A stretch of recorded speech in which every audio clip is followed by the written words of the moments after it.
So T Higgins sent out more cryptic tweets. Lordy, lordy, lordy. But a lot of people are taking this cryptic tweet negative. So I'm going to tell you why it's positive, and I'm going to tell you what I think he is saying with this tweet. So he said, priorities are rare. Options are everywhere. So a lot of people are taking that negatively. What I think is this. A lot of people think priorities are money to him. They're saying like his priority is getting paid, right?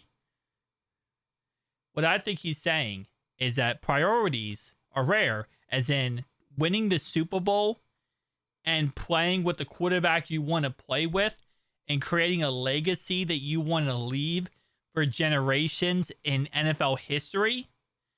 That's the priority, right? We've already heard from him this offseason not this offseason. As you know, it was this offseason that got leaked, that he wants to stay with the Bengals. He wants to stay with Joe Burrow. He'll take less money because he wants to remain with Joe Burrow. That's the priority, is playing with Joe Burrow, is being with Joe Burrow and being his wide receiver, being able to put up these numbers, contending for the Super Bowl every year, contending as a playoff team. That's what is the priority here.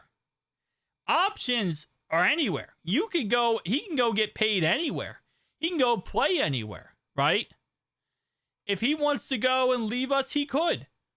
He always will have that opportunity. Whether it's now or 2 years from now, whether it's now or a year from now, he'll always have an option. You can go to any team. You have 31 other teams that would want T Higgins right now. But the chance to win a Super Bowl, the chance to play with the quarterback you love playing with and is the best quarterback in the NFL, Mahomes just got destroyed. I don't care what people say. That, my friend, is the priority. Priorities are rare. There's not every day you get to play with the best quarterback in the game. It's not every day you get to have a chance to win the Super Bowl.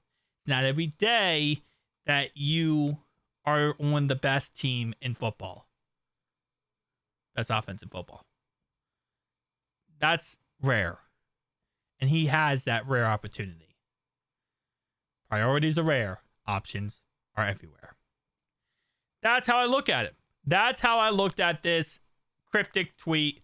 And I see it as a very positive thing for us moving forward in this offseason. And again, everything is gearing toward we're going to get him re-signed. We're going to get him worked out, and he's going to be a Bengal for a very, very long time. And I'm excited for that. I really am. And again, like I said, this is how I interpret it. Everyone's going to interpret it different, because majority of people I saw interpret this, they interpreted very negative. And hey, maybe they want it to be negative, or maybe they just want to be pessimistic. I'm going to be optimistic, you know? Let me be delusional. I'm going to live in my little delusional bubble. You live in your delusional bubble, right? We all have our own little delusional bubbles that we can all live in and enjoy in. And this is my delusional bubble. But I think I'm right. I definitely think I'm right. And I think once we get him on the contract sometime within the next month, we'll be happy. If not, we will franchise tag him. And we have till July 22nd to either trade him or work out a contract with him. And then that's going to be the next struggle of the offseason. But as I've always said, we got to pay Chase, get the Chase contract done.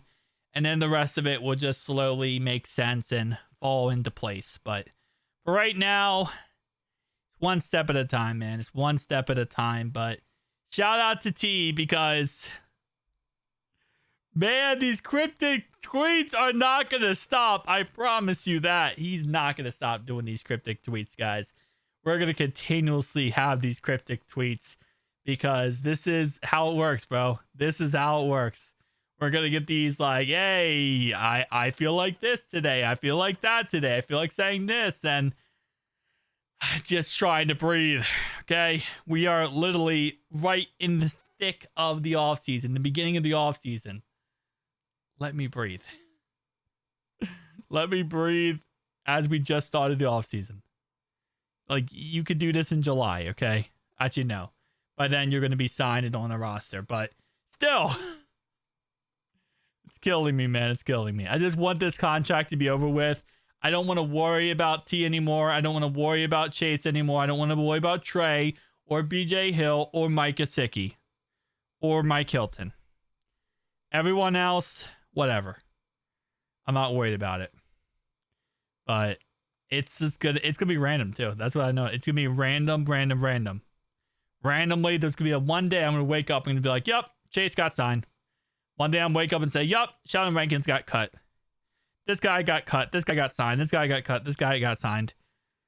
Obviously, it's not a fast process. It's not like this. It's like, oh yeah, one day, like tomorrow, we're just gonna get rid of all these guys and get all these guys.